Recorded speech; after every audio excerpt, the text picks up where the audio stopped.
Here's something nobody says out loud. You can build the career, earn the title, stack the wins, keep all your commitments, and still feel in the quiet moments like something important is missing. Like you've been running hard toward a destination and you got there, and it didn't fix what you thought it would fix. If that lands for you, stay with me. Because I've spent 40 years working with men at the top of their fields, and I'm here to tell you, that feeling is not a personal failure. It's a signal. Let's name what's actually happening. High-achieving men, and I mean men who genuinely deliver, men who are responsible and capable and respected, a surprising number of them carry a secret. They feel hollow. Not all the time, but enough.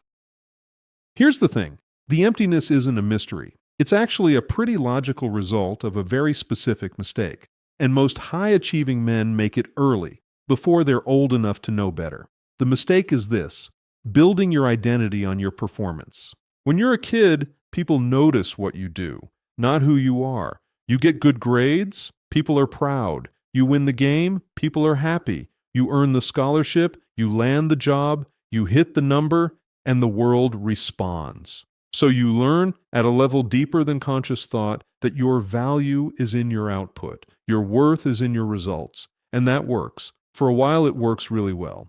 The feedback loop is tight. You perform, you get validated. Repeat. The problem is that a life built on performance is a life that never actually gets to rest. Because the moment you stop performing, when you're sick or between jobs or retired or just sitting quietly on a Tuesday, there's nothing underneath it. No stable ground, just a question you've been too busy to answer. Who am I when I'm not producing anything? That's not a productivity problem. That's an identity problem. And here's the harder truth. Most of what we call success is really an elaborate strategy to avoid sitting with that question. I'm not here to tell you the answer is to achieve less. That's not it. Authentic power isn't about lowering the bar. It's about changing where the bar is planted. The men I've seen do this well, and I've seen some remarkable transformations in boardrooms and in much quieter places. They don't become less ambitious. They become differently grounded.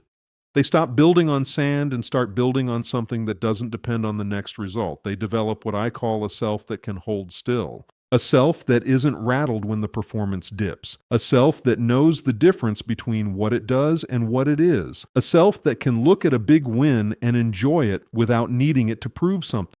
Something in you already knows there's more to you than your resume. That knowing is not a problem to fix. It's an invitation to go deeper. If this hits somewhere, subscribe. And leave me a comment below with one word that describes what you felt watching this.